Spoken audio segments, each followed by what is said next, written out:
Hello everyone, my name is Robert J. Kuhimaya from College of Engineering. Today, we discuss about inverse hyperbolic function. So, let's try to answer the one problem by inverse hyperbolic function. So, let's try to answer this problem. Getting the dy over dx of sinh x to x.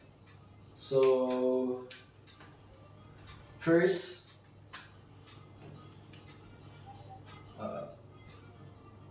sulatin natin siya. So, dy dx equals to sinh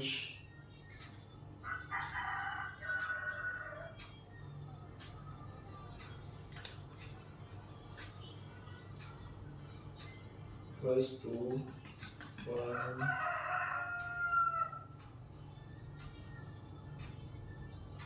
So, ito po yung ating formula sa inverse hyperbolic function. So, solution natin.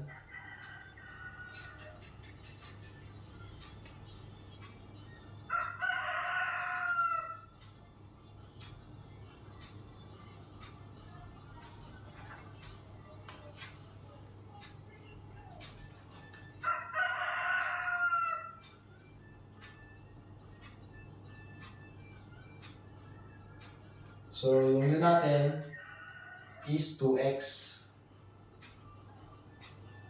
So, yung du over dx is equals to 2. So,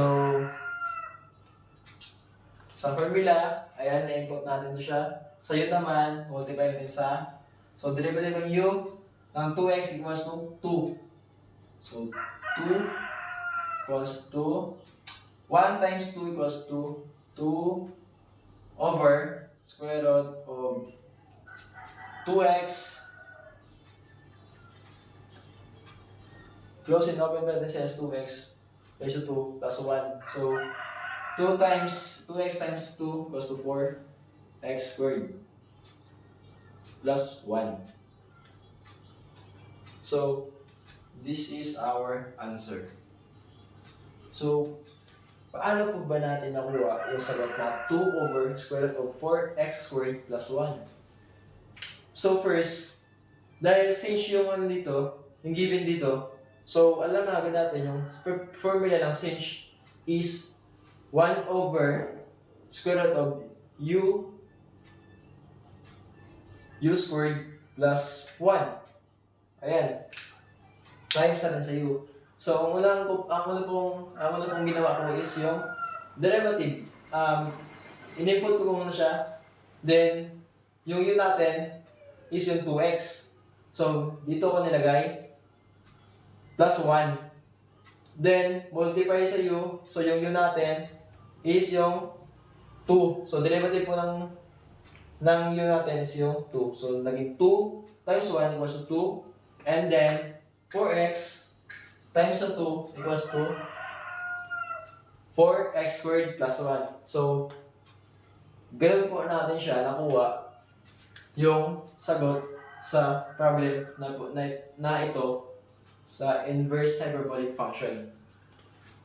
So, yun lamang po.